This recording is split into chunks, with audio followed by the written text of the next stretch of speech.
पहले गाली और फिर माफी। देखिए, गली मोहल्लों के शोधों के लिए तो ये बातें आम होती हैं, लेकिन आज बिल्कुल यही नजारा देखने के लिए मिला लोकतंत्र के मंदिर संसद में।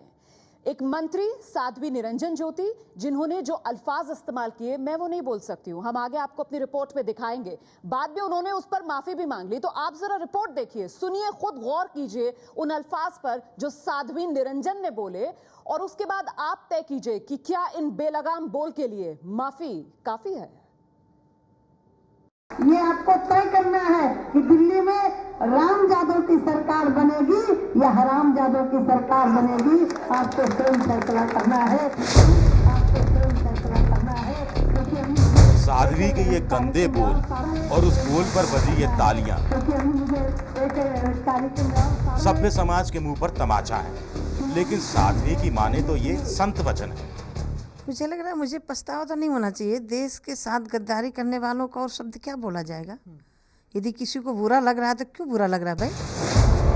काश इस केंद्रीय मंत्री को पता होता कि उन्होंने जिस शब्द का इस्तेमाल किया है उसका मतलब क्या होता है। अब ये तो पता नहीं कि संसदीय कार्य मंत्री वेंकैया नायडू ने उन्हें क्या समझाया कि उन्होंने संसद में माफी मांग ली। मेरा कोई इरादा नहीं था, ना है, लेकिन जो बात मेरे मुख से निकली है मैं दिल से उसको खेद प्रकट करती हूँ और स्वीकार करती हूँ। मेरा कोई इरादा दिल से माफी, लेकिन चेहरे पर पछतावे का कोई लक्षण नहीं।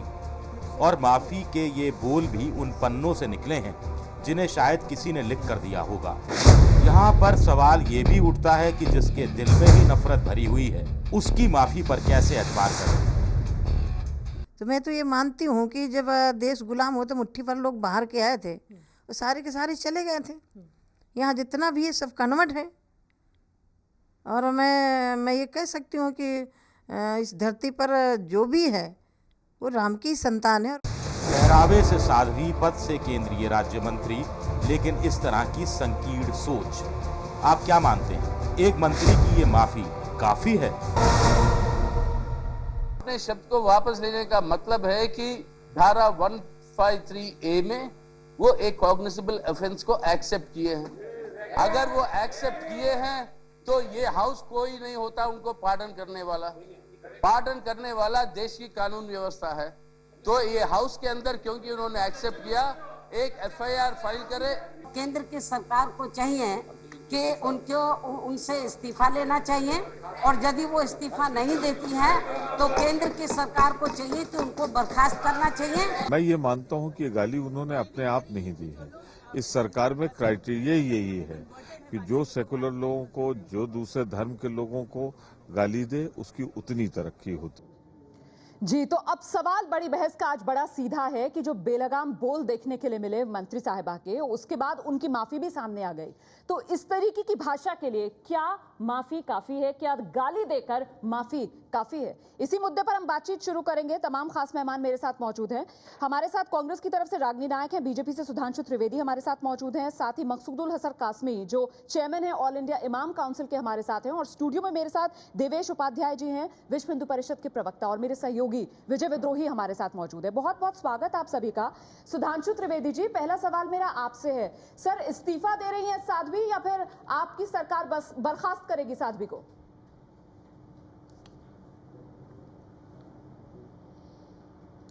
देखिए, पहली बात मैं कहता हूं, भारतीय जनता पार्टी इस प्रकार की किसी भी भाषा का समर्थन नहीं करती, परंतु साध्वी निरंजन ज्योति ने जो बोला उसके बारे में जब उन्होंने खेद व्यक्त कर दिया, उन्होंने क्षमा मांग ली, उसके बाद यह विषय समाप्त हो जाना चाहिए। मगर मैं आपसे पूछना चाहता हूं, उसके बाद भी FIR हो, ये हो, इसकी भाषा कौन बोल रहा है? वो मायावती, जिन्होंने काशीराम और मायावती ने क्या बोला था 1992-93 में कि राम जन्मभूमि पर क्या बना देना चाहिए, उसके लिए कभी माफी मांगी? जो अपने मुंह से मैं बोलना उचित नहीं समझता हूं। सुधांशु त्रिवेदी जिन्होंने जी, आज गाली देकर राजनीति की शुरुआत की, तिलक पर आज वो तलवार, इनको मारो जीते चार। नहीं, सही कहने के लिए आपको 10 गलत गिनाने पड़ेंगे। आप ये किस तरीके की ढाल देखने के लिए मिल रही है बीजेपी नेताओं की तरफ? अरे मैं क्या, सुबह मुख्तार अब्बास नकवी भी इसी तरीके की बात कर रहे थे। अगर किसी और ने, अरे भाई आप अपना देखिए कि हमारे नेता ने तो खेद व्यक्त कर दिया, नहीं, हमारे नेता ने तो खेद व्यक्त कर दिया, क्षमा मांग दी। जिन्होंने अपनी राजनीति की बुनियाद जूते चार मारो इसके ऊपर रखी, आपने कभी उनसे प्रश्न पूछा? ये बताइए, आप अपनी न्याय संगतता देखिए अच्छा, रागनी MIM के अकबरुद्दीन ओवैसी ने जो भाषण हमेशा दिया, सवाल वो पूछे उस गए समय हैं कांग्रेस के सुधांशु जी, गठबंधन हमेशा सवाल सहयोगी पूछे थे। गए हैं। एक मिनट, ऐसा नहीं है कि सवाल नहीं पूछे गए हैं। नहीं विजय विद्रोही जी, मुझे इस हमेशा बात का सवाल दुख है। पूछे गए हैं। विजय और विद्रोही दूसरी जी, बात मुझे है इस कि बात अगर का बाहर दुख कोई है अभी कि FIR कोर्ट दर्ज के होती है तो हस्तक्षेप के बाद उन पे कार्रवाई उसमें हुई। गलत बात क्या, अगर कोई FIR दर्ज कराए, जब ऐसे नेता इस तरह के बयान दे रहे थे, आप भी कानून का सहारा ले सकते थे, आपको किसी ने रोका थोड़ना था। अरे भाई, मैं तो ये बात कह रहा हूं कि वो जिसको कार्रवाई करनी हो वो करे जाके। वैसे भी उनके उस बयान में एब्स्ट्रैक्ट बयान है, किसी ने उसको वो अपने ऊपर क्यों ओढ़ लिया? नहीं, कोई अपने ऊपर नहीं ओढ़ रहा है। सवाल तो सरकार को लेकर उठ रहे हैं ना, कि सरकार का अपने मंत्रियों पर जोर ही नहीं है। मंत्री इस तरीके के बेलगाम बोल रहे हैं। सुधांशु त्रिवेदी, आपके पास आऊंगी। फिलहाल रागनी नायक भी हमारे साथ मौजूद है। रागनी, आपने सुधांशु की बात सुनी, कह रहे हैं कि माफी तो मांग ली ना, अब खत्म कर दीजिए बात को, खींच क्यों रहा है विपक्ष?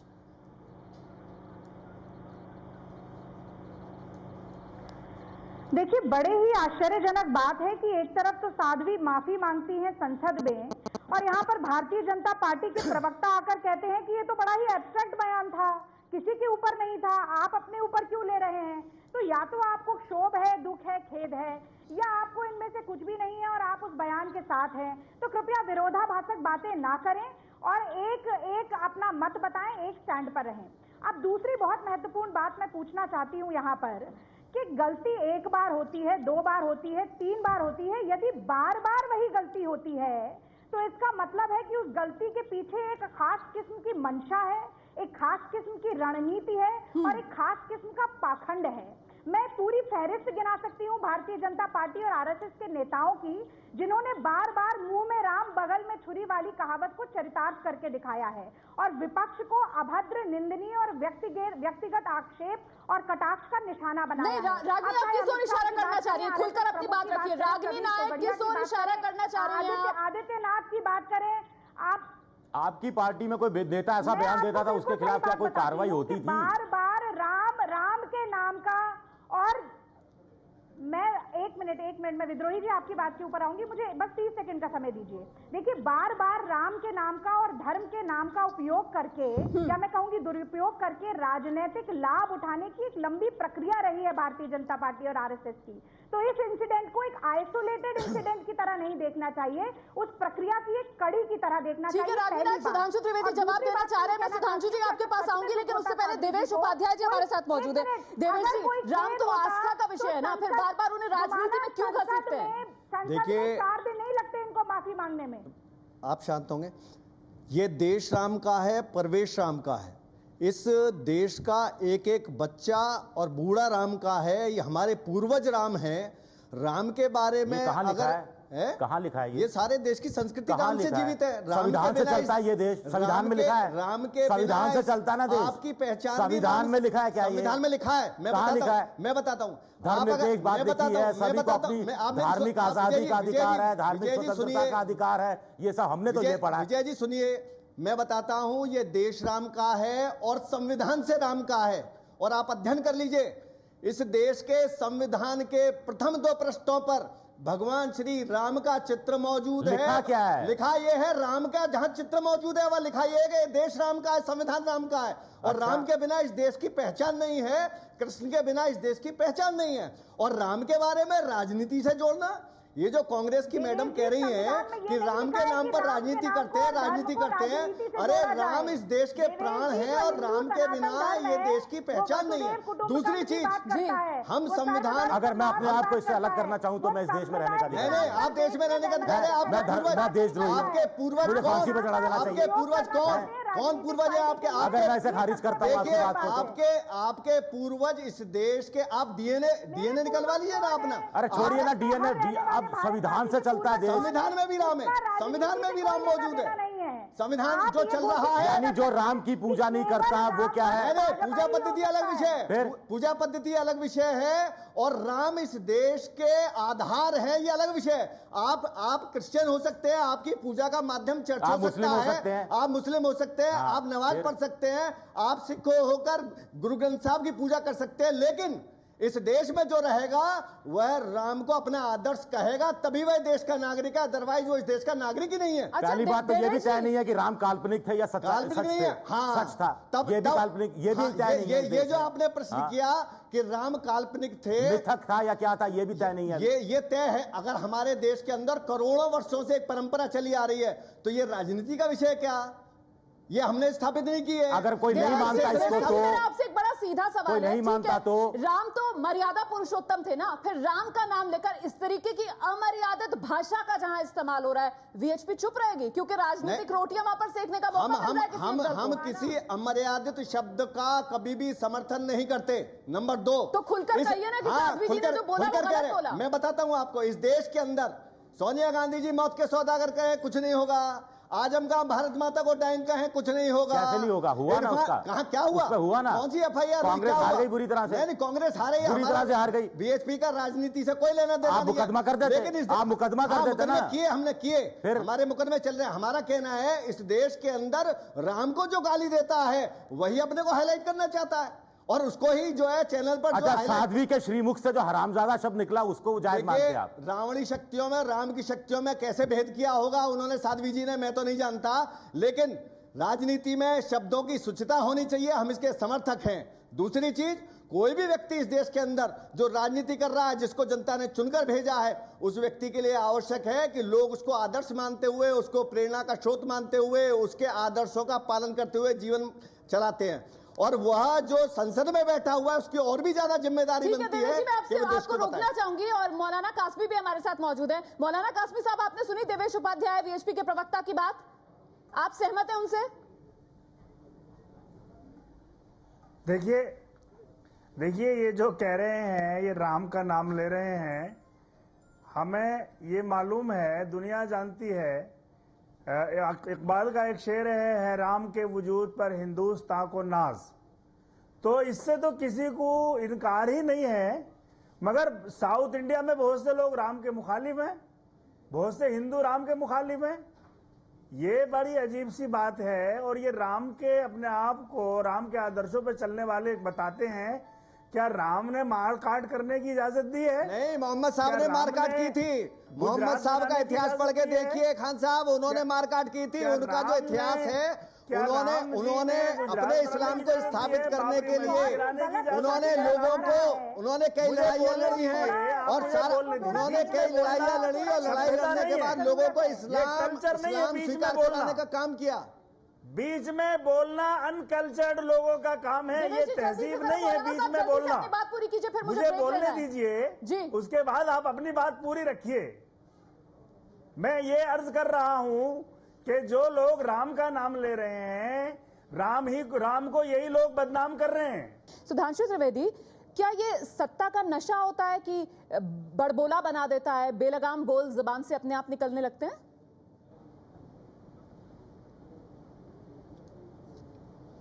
हाँ, कुछ हद तक आपकी बात सही है, इसको भी मैं उदाहरण के साथ कहूंगा। सबसे पहले मैं कहना चाहता हूं, मौलाना साहब ने अभी अल्लामा इकबाल का एक शेर बोला कि है राम के वजूद पे हिंदुस्तां को नाज। उसकी अगली लाइन क्या है? अगली लाइन है, अहले नजर समझती है इनको इमाम हिंद।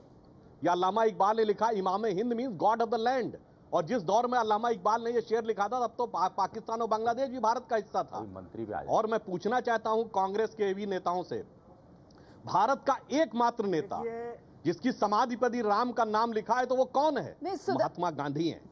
इसलिए इस देश की संस्कृति में, इस देश के विचार में जो तत्व है, और मैं एक उदाहरण बताना चाहता हूं, जवाहरलाल नेहरू के समय पे इंडोनेशिया के राष्ट्रपति अहमद सुकार्नो भारत आए थे। नहीं, मुझे आप विषय पर कृपया करके आइए। राजनी नायक, मैं आपके पास आऊंगी, लेकिन आशीष खंडान बहुत देर से इस बहस में हमारे साथ मौजूद है, अभी तक उनसे बात नहीं हो पाई है। भाई देखिए, मुझे अपनी बात पूरी करने दीजिए ना। भटका जा रहा है, क्योंकि जिस तरीके से तुलना की गई है, भाई मुझे अपनी बात को पूरा करने दीजिए। उस पर कोई बात करना चाहता है। मैं ये चाह रहा हूं कि मुझे अपना वक्तव्य तो पूरा करने दीजिए, उसके बाद जो बोलना वो बोलिएगा। आपकी बात दर्शक नहीं समझ पा रहे हैं, आप दोनों की बात किसी को समझ में नहीं आ रही है। मैं आऊंगी आप दोनों के पास। आशीष, अरे भाई, ये जल्दी से अपनी तरीका बात नहीं है कि जब आप बोल रहे हैं तो आप दूसरे को बोलने नहीं देंगे। जवाब देने के लिए देखिए, अगर आप अपने बाकी पैनलिस्ट को कहें कि वो थोड़ी देर के लिए खामोश हो जाएं। मैं अपने पहले सेगमेंट में भी मैं मौजूद नहीं था। देखिए, मैं बहुत ही गौरव के साथ ये कहना चाहता हूँ कि मैं भी जब आप राम का भारतीय जनता अनुयायी पार्टी हूँ। के मंत्री के मैं बारे में बहुत बात कर गर्व रहे के साथ ये हैं और कहना दोनों चाहता बार हूँ मुझे कि मेरा मैं भी वक्तव्य आप बीच में हिंदू हूँ। हस्तक्षेप करेंगे एक मिनट, तो ये सुधांशु कतई भाई। उचित नहीं है। जी आशीष खेतान, मैं तो अभी आया हूँ, उचित मैंने नहीं है, कहा मैं इस बीच बात में को नहीं हस्तक्षेप मानता किया। क्या मैं कि अपनी जब आप बात रख मुझे सकता अपना हूँ? वक्तव्य जी। कभी नहीं पूरा करने देंगे दोनों बार में। सर क्योंकि आप विषय पर बात ही नहीं कर रहे हैं, बात राम के नाम की नहीं हो रही है, बात राम के नाम की जिस शब्द के साथ तुलना की गई है उस पर हो रही है। तीसरे सेंटेंस पे इंटरप्ट कर दिया दोनों बार। हाँ तो उस विषय पे आने तो दीजिए, मैं वही उसी बात क्या अपनी बात रख सकता हूँ? अगर आप ये कांग्रेस वाले हमसे पूछ रहे हैं। जरा मैं ये बात कह रहा हूँ कि हमारे बगैर किसी के नाम और संबोधन के मेरी जी आशीष, आप अपनी बात कृपया करके पूरी कीजिए।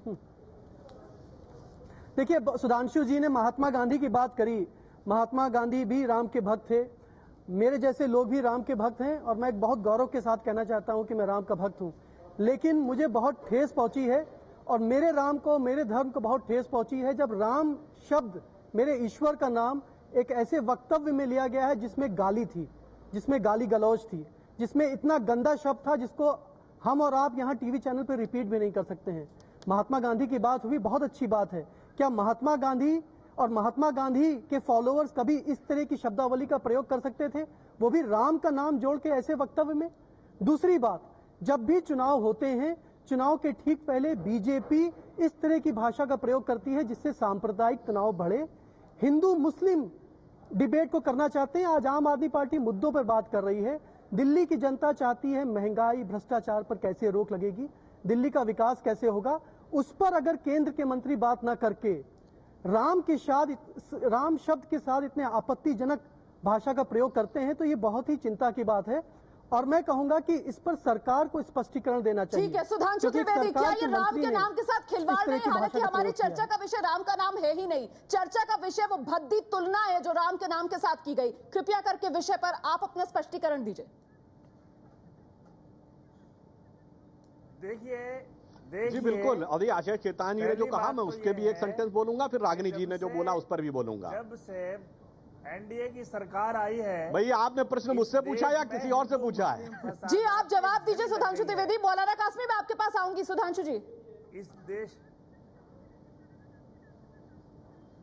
देखिए अभी जो आशीष खेतान जी ने कहा कि उनको बड़ी ठेस पहुंची राम के नाम के शब्द के साथ भद्दे शब्द का प्रयोग करके, हम भी उसे गलत मानते हैं और हमारे मंत्री ने भी उसके लिए क्षमा याचना की। पर मैं इनसे पूछना चाहता हूं, जब अकबरुद्दीन ओवैसी ने वो बोला था, इन्होंने वक्तव्य दिया था ऐसा, कितनी घटिया और गंदी बातें क्षमा मांगना और दूसरी तरफ जोर जोर से उस बात को डिफेंड करना। केजरीवाल जी कहते हैं भ्रष्टाचार मुद्दा है, साथ नहीं हो सकती है सुधांशु भाई। और हम सीधे रुक करेंगे, तमाम खास मेहमान इस वक्त हमारे साथ मौजूद है। सुधांशु त्रिवेदी जी, आरोप बीजेपी पर ये लग रहे हैं दिल्ली में चुनाव है, इस वजह से चुनाव में माहौल में फायदा उठाने के लिए, इस तरीके के भड़काऊ भाषण देने के लिए आप लोगों के नेता खुलकर मैदान में आ रहे हैं। सुधांशु त्रिवेदी, बराबर मौका दीजिए, दूसरे लोगों को भी बोलने का मौका दीजिए, वरना मत बुलाया कीजिए।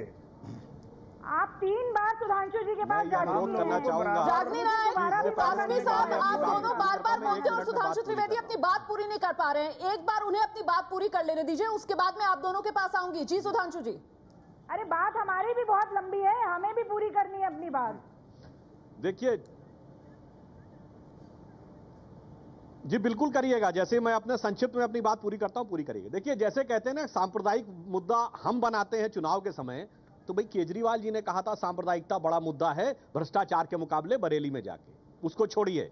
स्वदेश अपमान करने की जो बात है हमारे नेता ने, मैं फिर अंडरलाइन कर रहा हूं, खेद व्यक्त कर दिया है। मगर कांग्रेस ने हमारे प्रधानमंत्री नरेंद्र मोदी जी के लिए उनके किस लेवल पे, अध्यक्षा ने कहा मौत का सौदागर, फिर कहा जहर की खेती, फिर कहा लहू पुरुष, यमराज, नाली का कीड़ा, नपुंसक, और इतना ही नहीं जाति बोधक संबोधन, चाय वाला और गंगू तेली, और उसके बाद खेद करना तो जो छोड़िए, यदि कहा गया आपत्ति की गई तो और बोला उनके नेताओं ने, विदेश मंत्री, स्वास्थ्य मंत्री, राष्ट्रीय उपाध्यक्ष, राष्ट्रीय अध्यक्ष, इसलिए वो आकर ये भाषण दें तो ये युक्ति संगत नहीं लगता। और अंतिम एक वाक्य कहूंगा कि इंडोनेशिया के राष्ट्रपति अहमद सुकार्नो जब भारत के दौरे पर नेहरू जी के समय में आए थे, दुनिया का सबसे बड़ा मुस्लिम कंट्री है, तो उन्होंने एक घड़े गंगाजल ले जाने के लिए कहा था। पाकिस्तान के विदेश मंत्री ने जब उस पर आपत्ति की तो अहमद सुकार्नो का रिकॉर्डेड बयान है, by change of circumstances we might have change our way of worship but we can not change our forefathers. मानने न मानने से पिता नहीं बदलते, उसी प्रकार पद्धति बदलने से पूर्वज नहीं बदलते। इसलिए इस वक्तव्य का जो मूल आधार है सैद्धांतिक, वो भी अपनी जगह सही है। व्यवहारिक ये है कि जो कांग्रेस ने किया और हमने खेद व्यक्त कर दिया है, तो तीनों दृष्टियों से यह विषय समाप्त हो जाता है। चलिए सुधांशु जी, आपने अपनी बात रखी। रागिनी नायक, आपकी बारी। देखिए जनाब, देखिए सुधांशु जी ने जो अभी टिप्पणी की कांग्रेस के नेताओं के वक्तव्यों के बारे में, उसको विद्रोही जी के सवाल से भी मैं जोड़कर इसका जवाब देना चाहूंगी। कांग्रेस पार्टी के नेताओं और कांग्रेस पार्टी के प्रति जो शब्दावली रही है भारतीय जनता पार्टी की, इन्होंने तो बोल दिया, मैं बोल के भी नहीं बताऊंगी। लेकिन एक बहुत बड़ा फर्क है जिसे उजागर करना बहुत जरूरी है। कांग्रेस ने हमेशा किनारा किया ऐसे वक्तव्यों को, और दूसरी बात कांग्रेस के नेताओं ने यदि कभी ऐसा वक्तव्य दिया है, अरे आपने तो मौत के सौदागर कहा है, आपने तो आपके बात पूरी करने दीजिए रागिनी नायक को। लेकिन वो इस देश की अखंडता के खिलाफ, वो इस देश इस लोकतंत्र के खिलाफ, देश की अखंडता के खिलाफ और सामाजिक सौहार्द के खिलाफ कभी भी नहीं था।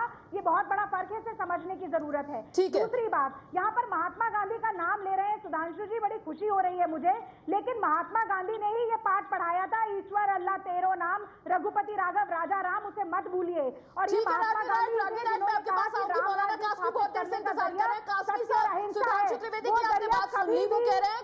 कहीं पर भी कोई बातचीत की बात हो ही नहीं रही है, ये तो साझी संस्कृति है। ऐसे में क्यों आपको लगता है कि धर्म के आधार पर बांटा जा रहा है? मौलाना कासमी, आखिरी बात मुझे पूरी कर लेने दीजिए। रुमाना, मुझे आखिरी बात मैं आपकी आपके पास जरा कासमी साहब को अपनी बात जल्दी से रखने दीजिए।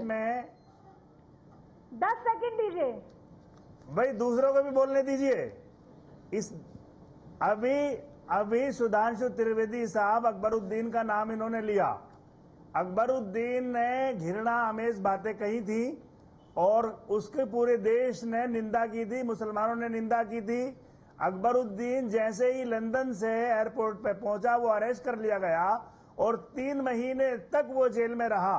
लेकिन उसी जमीन पर तोगड़िया, परवीन तोगड़िया, आपके योगी आदित्यनाथ, गिरिराज सिंह जी मुकम्मल बराबर नफरत आमेज बयानात देते रहे, लेकिन ये कभी जेल में नहीं गए, इनका कभी कुछ नहीं हुआ। अरे गिरिराज सिंह जैसे लोगों को तो और मंत्री पद दे दिया गया। तोगड़िया साहब ने जो कहा है वो अपनी जगह बिल्कुल ठीक कहा है। देश के अंदर जो इस देश को अपना देश नहीं मानते हैं, उनके लिए ऐसा कहा ही जाएगा।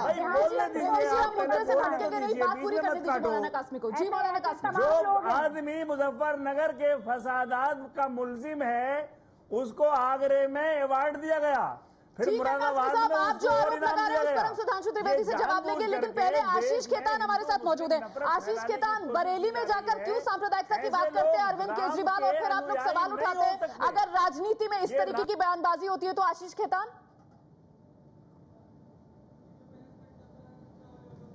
जी, मैं सुधांशु जी ने अरविंद केजरीवाल जी की बात करी और सांप्रदायिकता की बात करी। ये हमारा आज भी मानना है कि सांप्रदायिकता देश के लिए बहुत बड़ा खतरा है, क्योंकि अगर जब सांप्रदायिकता के बीज बोए जाएंगे तो देश में विकास नहीं हो सकता है। अरे बीज तो आप भी बो रहे हैं, बहन बहन से आप बीज बो रहे हैं। बरेली में जाते हो, आप राजनीति करने के लिए जाते हो, वहां जाकर मौलानाओं से बात करते हो, वोट इकट्ठी करने की बात करते हो, और आप सांप्रदायिक सौहार्द की बात कर रहे हैं। थोड़ा संयम दिखाइए, अच्छा नहीं लगता है। आप बोलिए वो जो वास्तव में ये देश है वो सब कुछ देखता है आपके लिए। अपना रवैया अच्छा रखिए, आप टेलीविजन भाषा अच्छी रखिए, रवैया अच्छा रखिए, वो सब जानते हैं आप क्या कर रहे हैं। बोलने का मैं अपनी बात पूरी कर लूं, फिर आप अपनी बात पूरी कर लीजिएगा। ये रवैया अच्छा नहीं है। मैं अपनी बात पूरी कर लूं, कीजिए। मैं अपनी बात पूरी कर लूं। देखिए, आज आम आदमी पार्टी दिल्ली में विकास की बात कर रही है। हम दिल्ली डायलॉग के जरिए दिल्ली के लिए एक ब्लूप्रिंट तैयार कर रहे हैं। दिल्ली में बिजली पानी के दाम कैसे कम होंगे, बिजली के दाम आधे कैसे होंगे, बिजली कंपनियों का ऑडिट करवाएंगे, भ्रष्टाचार पे अंकुश लगाएंगे, दिल्ली में युवाओं के लिए रोजगार उत्पन्न करेंगे, दिल्ली में 20 नए कॉलेज खोलेंगे, महिलाओं को दिल्ली में पूर्णता सुरक्षा प्रदान करेंगे। बसों में डिबेट पर बहस हो रही है। आशीष जी, संवाद चुनाव लड़ रहे हैं क्या दिल्ली का? ब्लूप्रिंट बना रहे हैं। ये विषय से भटक रहे हैं आप, और आप कह रहे हैं सांप्रदायिकता की बात कर रही है। में कॉलेज खोल रहे हो, ये विषय यहाँ डिबेट हो रही है। लगता है कि बीजेपी के पास मुद्दे नहीं है, बीजेपी मुद्दों की राजनीति से दूर भाग रही है। नहीं, मुझे लगता है कि इसमें चुनाव आयोग को कहीं ना कहीं थोड़ा सख्त रुख अपना चाहिए, लेकिन दिक्कत यह है कि चुनाव आयोग तब अमल में आता है कि जब वहां पर चुनाव की अधिसूचना सूचना जारी हो जाती आपकी है। और पार्टी- पिछले कुछ समय से क्या ऐसे आपकी बयानों पार्टी की तलखी एंटी सभी कम्युनल पार्टियों में राइट सामने आई है। सपोर्ट मुझे करती है कभी या कभी नहीं? ताज्जुब होता है कि आखिर नेता ऐसे बयान देते क्यों हैं। उनको मालूम होता है कोई कैमरा रिकॉर्ड कर रहा होगा, नहीं तो कोई मोबाइल से भी रिकॉर्ड हो रहा होगा। मुझे इसका आंसर सिर्फ यही लगता है कि उन नेताजी को लगता है कि पार्टी कुछ नहीं कहेगी, या वो कह देंगे कि मीडिया ने बयान तोड़ मोड़ के पेश किया और पार्टी का कोई ना कोई हित साधने के लिए ऐसे बयान दिए जाते हैं, या फिर उन पार्टी के अंदर ऐसे नेताओं की फिर दबंगता बढ़ जाती है कि यह बड़ा दबंग नेता है। रागनी नायक, किसी पार्टी के पास गिरिराज सिंह है, किसी पार्टी के पास बेनी प्रसाद वर्मा है, कहीं पर आजम खान है, किसी और दल में कोई और नेता है। ये पार्टियों को ही फायदा पहुंचाता है क्या कि ठीक है विवाद खड़ा होगा तो देखिए प्रचार भी हो जाएगा, मतलब वो बदनाम होंगे तो क्या नाम नहीं होगा, और इसी वजह से इस तरीके के बेलगाम बोल को एक बढ़ावा मिलता रहता है। देखिए, मुझे लगता है कि भारतीय जनता पार्टी के संदर्भ में इस समस्या को देखना चाहिए, जिसके सर्वोच्च नेता हमेशा पुरस्कार देते हैं इस प्रकार की वाणी और शब्दावली के इस्तेमाल करने वाले को। और दूसरी बात यह भी है कि 24 घंटे का मीडिया है, ये नेता सोचते हैं कि भाई देखिए जहर तो फैला दिया, अब इसका प्रचार प्रसार हो जाएगा, माफी मांग लेंगे और देखते रहेंगे, कम से कम चुनाव में तो फायदा हमें मिल ही जाएगा। लेकिन एक और बहुत महत्वपूर्ण बात है रुमाना, जल्दी से मैं बोलना चाहूंगी कि आप देखिए किस तरीके से ये घटनाक्रम चलता रहता है। बार बार वही बात दोहराने की जरूरत पड़ रही है। मैं तो नरेंद्र मोदी जी बार कहते हैं कि संयम रखिए, बार बार जब इस तरीके की घटना होती है। वो तो निर्विवादित नेता हैं, सर्वोपरि हैं अपनी पार्टी में, एक पत्ता भी नहीं हिलता। यदि उनको आपत्ति है इस तरीके के बयानों पर तो किसकी मजाल है, किसकी हिम्मत है कि दोबारा ऐसे बयान बार बार होते रहें। और मैं कहना चाहती हूँ कि रहीम भी ये बात कह गए कि खीरा मुख से काटिए, मलिए नौन लगाए, रहीमन कड़वे मुखन को चाहिए यही सजाए। अगर माफी मिलने से व्यक्ति सीखता नहीं है तो उसका उपचार सजा होती है, और ऐसे मसलों में जब तक सजा नहीं मिलेगी भारतीय जनता पार्टी के नेताओं को, तब तक कुछ भी बदलने वाला नहीं है। ये पोलराइजेशन पॉलिटिक्स चलती रहेगी। दिल्ली में चुनाव है, हमने देखा कि कम्युनल टेंशन रही, दो बवाना में रही, त्रिलोकपुरी में रही, और आगे भी जवाब लेते हैं। देवेश उपाध्याय जी हमारे साथ मौजूद है। जी देवेश जी, जल्दी से अपनी बात रखिए, फिर सुधांशु त्रिवेदी से जवाब। मैं कहना चाहता हूं कि इस देश के अंदर राम को आदर्श मानकर ही इस देश को परम वैभव पर पहुंचाया जा सकता है। वाणी की शुचिता प्रत्येक राजनीतिक दल को और जो इस देश के आदर्श है सभी को ध्यान में रखनी चाहिए, लेकिन साथ साथ इस देश की मर्यादा पुरुषोत्तर राम की जो स्थिति है उसको सभी को स्वीकार करते हुए इस देश में बहस राम के नाम पर नहीं है, विवाद अमर्यादित भाषा। देखिए, दो लाइन मैं आपसे दो लाइन है, आपसे जानना चाहूंगी कि क्या ये भारतीय राजनीति का पता नहीं है कि एक भारतीय राजनीति और संत इस तरीके की अमर्यादित राम भी एक राजा हुए हैं राजनीति का, उन्होंने भी एक इस प्रकार का रोल अदा किया है जो हमारे लिए आदर्श है। इसलिए सारे नेताओं को चाहिए कि राम ने जो आदर्श स्थापित किया है वो इस देश के अंदर स्थापित होना चाहिए, इसलिए राम को ही आदर्श मानकर इस देश को चलाया जा सकता है। देवेश जी मुद्दे को समझ ही नहीं पा रहे हैं और वो एक ही मुद्दे पर अटके हुए हैं शायद। फिर कैसे विराम लगेगा रोमाना जी इस प्रकार की? आप देखिए, मौत का सौदागर बोलेंगे, भारत माता डायन बोलेंगे, वो कहेगा 100 टुकड़े कर दूंगा मैं मोदी जी के, कोई कुत्ता कहेगा। इस प्रकार की भाषाओं पर किस पर? इसलिए मैंने कहा, गांधी जी ने भी कहा रघुपति राघव राजा राम, तो राम को ही आदर्श गांधी जी ने माना, राम को ही इस देश का केवल प्राण मानते हुए अगर आगे बढ़ेगा देश तो ही सुस्ता आएगी। कोई विवाद ही नहीं है, विवाद तो इस बात पर है कि राजनीति का चरित्र ऐसा हो गया है क्या कि कोई संत भी राजनीति में आता है राम पर जो बोलने लगता है, राम पर जो उंगलियां उठा रहे हैं वो कह रहे हैं राम झगड़ा कराते, राम झगड़ा नहीं कराते, राम तो सबरी के बेर खाते हैं। लेकिन जो राम भक्त है वो भी इस तरह की भाषा का इस्तेमाल कर रहे हैं। राम भक्त जो इस प्रकार की भाषा बोलता है उसे राम भक्त होने पर संदेह है। मेरा कहना है राम ये तो माना कि जो इस तरीके की भाषा बोलता है उसके राम भक्त होने पर संदेह है। शुक्रिया। मेरा कहना है राम शुचिता की भाषा होनी चाहिए। जल्दी से सुधांशु जी के पास चलते हैं। सुधांशु जी देखिए, इस बहस को हम खत्म करना चाहते हैं। यहाँ पर हर दल, मैंने नाम गिना दिए नेताओं के, मैं किसी पर उंगली नहीं उठाना चाहती हूँ, लेकिन ये राजनीति की समस्या है, आप भी इस बात को समझेंगे। पहल कहां से होगी? सर आपकी पार्टी सरकार में क्यों नहीं पहल कर एक मिसाल दे दी जाती है? आप तो वैसे भी कहते हैं कि बीजेपी ये पार्टी विद अ डिफरेंस है, चाल चरित्र चेहरे में फर्क है इस पार्टी में, क्यों मिसाल नहीं आती है बीजेपी की तरफ से? पहल क्यों नहीं करती पार्टी? देखिए, भाषाई कटुता की इस डिबेट पर भाषाई कटुता का पूर्ण निंदा करते हुए चाहे दूसरे दल से बोले या हमारे दल से बोले, आज के इस विषय पे एक सकारात्मक टिप्पणी के साथ मैं बात को समाप्त करना चाहता हूं कि राम और राजनीति को लेकर जो बात हो रही है, दुनिया में हर सब संस्कृति में शैतान और भगवान के बीच में लड़ाई है, पर सिर्फ हमारे यहां ऐसी स्थिति है कि जिसको हमने शैतान माना यानी रावण, उसको भी जब वो मृत्युशैया पर पड़ा था, भगवान राम ने अपने भाई लक्ष्मण को भेजा कि जाओ, ये विद्वान है, इसका सम्मान करो और इससे राजनीति की शिक्षा लेके आओ। अपने विरोधी जिसको राक्षस माना गया हो उसके सम्मान की या परंपरा, और फिर मरने के बाद उसके राज्य को मिलाया नहीं अपने में, विभीषण को रखा। इसीलिए भारत दुनिया का एक ऐसा देश है जहां उदारता है, धर्मनिरपेक्षता है, सहृदयता है, और आज तक किसी देश पे आक्रमण नहीं किया। इसलिए रागिनी जी ने एक छंद बोला था, मैं छंद बोल के खत्म करना चाहूंगा। राम का यह आदर्श समझो, और मीराबाई ने कहा था कि जाके प्रिय न राम वैदेही, तजिए ताहि कोटि बैरी सम यद्यपि परम स्नेही। चलिए, बहुत बहुत शुक्रिया आप सभी का इस खास बहस में हमारे साथ जुड़े रहने के लिए। लेकिन अफसोस तो इसी बात का है कि संस्कृति की सब बात करते हैं, इतिहास सब दिखा देते हैं, लेकिन जब बात मिसाल पेश करने की आती है तो सब एक दूसरे पर पल्ला झाड़ते हुए नजर आते हैं। बड़ी बहस देख रहे थे आप।